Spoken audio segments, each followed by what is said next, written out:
کبھی کبھار تو لوگوں کے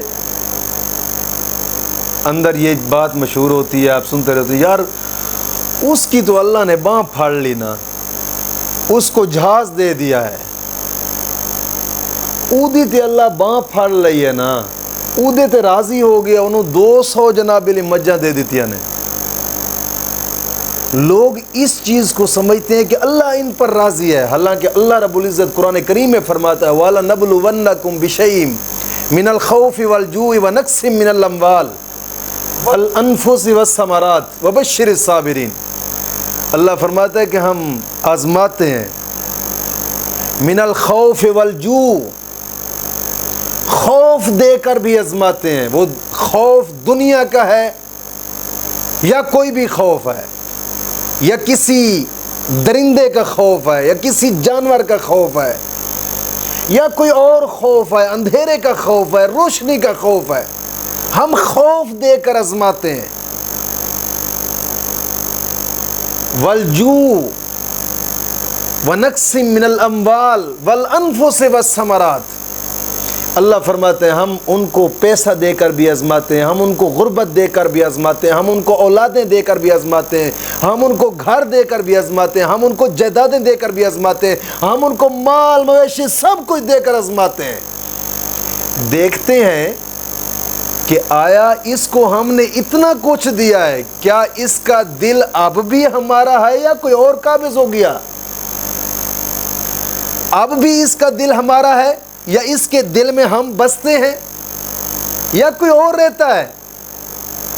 لیکن یہ چیز اور یہ دل اس وقت کامیابی کو پہنچتا ہے جب انسان کا دل دنیا کے مال کے حاصل کرنے میں نہ لگا ہو۔ جس طرح کہ حضور غوث اعظم رضی اللہ تعالیٰ عنہ آپ پڑھا رہے تھے سبق درس حدیث، اور جیسے دین آپ پڑھاتے تھے تو آپ تاجر بھی بہت بڑے تھے، تاجر بھی بہت بڑے تھے، دین پڑھانا رب کی رضا کے لیے، تجارت کرنی اپنا گھر کا مال نظام چلانے کے لیے۔ آج کل نا تو الٹ نظام ہوتا ہے، کوئی بھی عالم دین، کوئی مولوی، کوئی جناب علی یا اللہ والا اپنا کرو، یار کمال نہیں ہوگی تم مولوی ہو کے کاروبار کرنا وا کی ہوا تینوں، یار تینوں کی کادی ضرورت ہے پیسے دی، مر گئے جی تھوڑا گھر ہے تو پھر مولوی دا گھر نہیں ہے گا۔ لیکن یہ علماء کا پیشہ ہے، دین پڑھانا رب کی رضا کے لیے، لیکن کاروبار کرنا اپنا گھر کا نظام چلانے کے لیے، تاکہ حق حلال خود اور اپنے بچوں کو کھلا سکے۔ حضور غوث اعظم رضی اللہ تعالیٰ عنہ پڑھا رہے ہیں سبق، ادھر سے غلام آیا، آ کر عرض کرتا ہے حضور وہ جو دریا کے اندر ایک بیڑا آ رہا تھا نا، تجارت کا جو تمہارا مال تھا وہ ڈوب گیا ہے۔ آپ جیسے پڑھا رہے تھے آپ نے نیچے سے سر کیا، پھر سر اٹھایا، فرمایا الحمدللہ۔ پھر کچھ دیر بعد پھر غلام آیا، آ کر عرض کرتا ہے حضور وہ جو بیڑا ڈوبا تھا نا، اللہ کریم کے فضل سے وہ کنارے لگ گیا ہے۔ پھر آپ نے نیچے سر کیا، پھر فرمایا الحمدللہ۔ شاگردوں نے پوچھا حضور خیریت تھی؟ بیڑا ڈوب گیا پھر بھی الحمدللہ کہا، کنارے لگ گیا پھر بھی الحمدللہ کہا۔ آپ نے فرمایا یار میں دیکھ رہا تھا اپنے دل کو، مال جب ڈوبا تھا مال کے جانے کی وجہ سے یہ غمگین تو نہیں ہوا، تو دیکھا وہ غمگین نہیں تھا، اسی طرز پہ ہی اپنے رب کے ذکر میں لگا ہوا تھا۔ میں نے کہا شکر ہے مولا تیرا۔ پھر جب مال آ گیا ہے میرے پاس، پھر جب دل کو میں نے دیکھا تو پھر بھی دل اسی حال میں تھا، اپنے رب کے لگا ہوا تھا، رب کی بارگاہ میں ذکر میں مشغول تھا۔ پھر بھی میں نے بولا الحمدللہ مولا تیرا شکر ہے، مال آئے یا نہ آئے یہ دل تیرا ہے، دل تیرا ہے۔ اور مال کا آنا یہ رب کی رضامندی نہیں ہے، یا مال کا چلا جانا یہ بھی رب کے راضی ہونے کی نشانی نہیں۔ بہت سارے مال کا آ جانا یہ بھی رب کے راضی ہونے کی نشانی نہیں ہے۔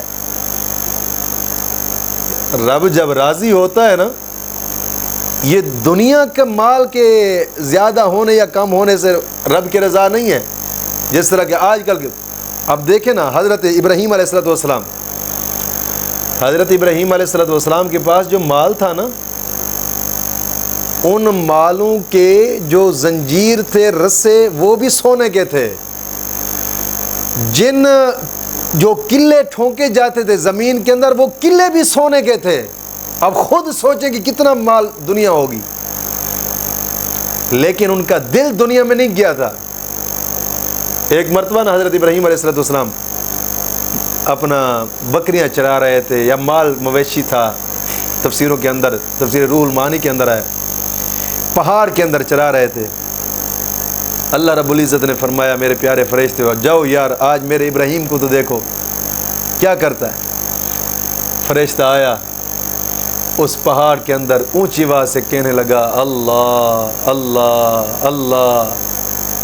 جب آپ نے آواز سنی نا تو قریب گئے.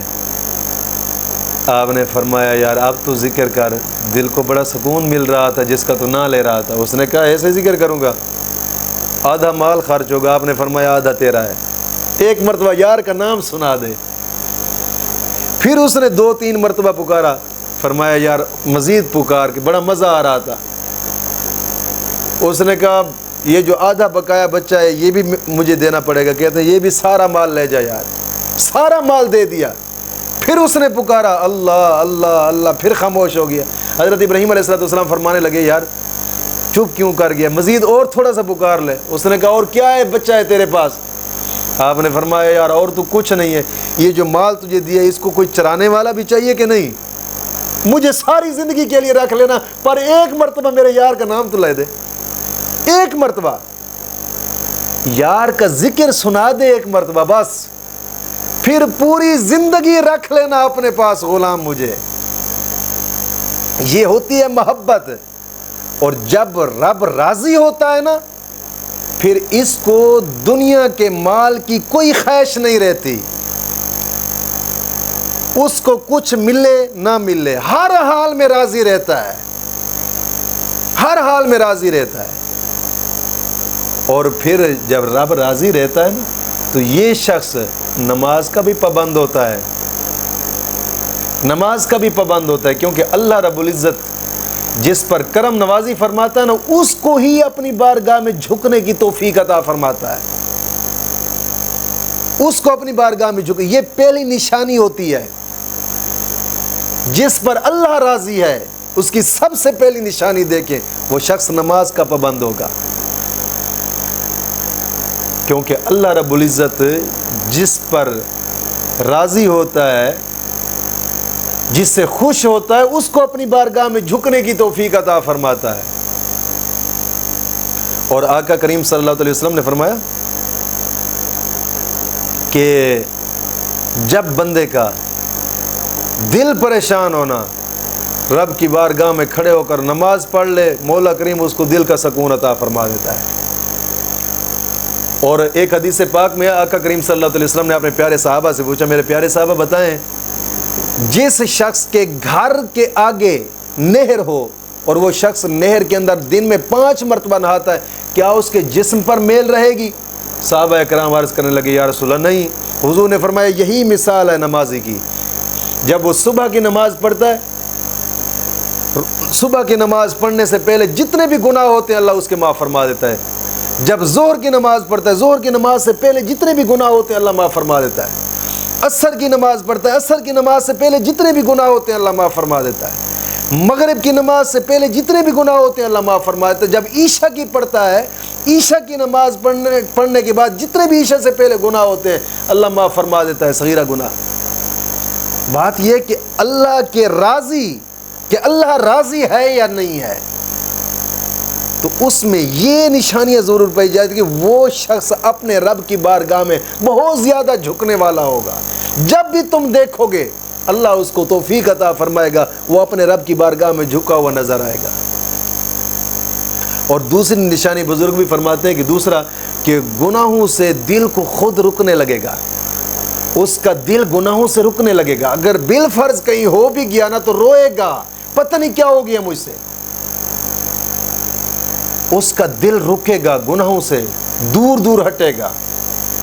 اور بزرگ فرماتے ہیں کہ اگر گناہوں سے پختہ توبہ کی جائے نا تو اللہ جب توبہ قبول فرماتا ہے تو یہ حالت اس کے دل کی ہو جاتی ہے، پھر اس کا دل گناہوں سے دور ہوتا ہے۔ اور حدیث پاک میں آتا ہے، اللہ رب العزت کے پاک محبوب نے فرمایا کہ جب کوئی بندہ اپنے رب کی بارگاہ میں گناہوں سے توبہ کرتا ہے نا صدق کے دل سے، تو توبہ کرنے کے بعد پھر وہ اس کی جو حالت ہوتی ہے وہ ایسے ہوتا ہے جیسے گویا یہ ابھی ماں کے پیٹ سے نکلا ہے، یعنی گناہوں سے ایسے پاک ہوتا ہے۔ کہ دوسری نشانی اس کی کہ گناہوں سے دل اس کا رکنے لگے گا، دل نہیں چاہے گا کہ میں کوئی گناہ کر لوں یا کوئی گناہ کے قریب جاؤں۔ اور تیسری نشانی بزرگ فرماتے ہیں نیکی میں دل لگنے لگے گا، جتنا ہو سکے گا نیکیاں کرے گا۔ اور چوتھی نشانی بزرگ فرماتے ہیں مشکل کوئی بھی آ جائے صبر سے کام لے گا، چاہے جائے وہ دینی معاملات میں مشکل ہیں یا دنیاوی معاملات میں مشکلات ہیں، وہ صبر رکھے گا اور اپنی رب کی بارگاہ میں پختہ اور کامل یقین رکھے گا۔ اللہ ہے نا، اور یاد رکھیے گا جس کو دنیا چھوڑ جائے نا اس کو اللہ نہ چھوڑے تو وہ شخص کامیاب ہے۔ اور یہ آج کل کے معاشرے میں جو ہوتا ہے نا، یار فلانے نے ذلیل کر دیا فلان، نہ، جس کو اللہ ذلیل نہ کرے نا یہ لاکھوں مل جائیں ذلیل کرنے والے، جس کو اللہ عزت دے دے تو وہ شخص عزت سے اس دنیا میں جیتا ہی رہتا ہے، بھلے کوئی کچھ کا کچھ کر لے۔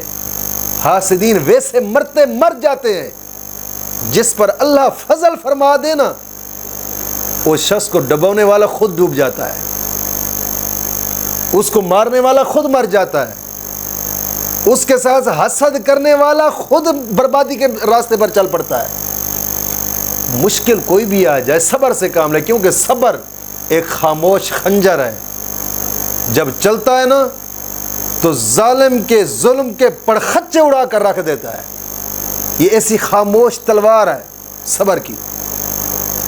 اور بزرگ فرماتے ہیں پانچویں نشانی یہ ہے اللہ لوگوں کے دلوں میں اس کے لیے محبت ڈال دیتا ہے، جو اس سے دیکھتا ہے اس سے محبت کرنے لگ پڑتا ہے۔ وہ قرآن کریم کا فیصلہ ہے نا، وَأَلْقَيْتُ عَلَيْكَ مَحَبَّةً مِّنِّي وَلِتُصْنَعَ عَلَىٰ عَيْنِي۔ حضرت موسیٰ علیہ السلام اللہ رب العزت نے فرمایا کہ موسیٰ ہم نے تجھ پر اپنی محبت کا پرتو ڈال دیا ہے کہ جو بھی تجھے دیکھے گا اس کے دل میں محبت پیدا ہو جائے گی، اگرچہ تو کافر کے گھر میں جائے گا نا اس کے دل میں بھی تیرے لیے محبت ہوگی۔ جب لوگ اسے دیکھیں گے تو لوگوں کے دلوں میں اس کے لیے محبت پیدا ہوگی۔ جب اللہ راضی ہوتا ہے نا تو بزرگ فرماتے ہیں یہ چند نشانیاں اس شخص کے اندر ضرور ظاہر ہوتی ہیں۔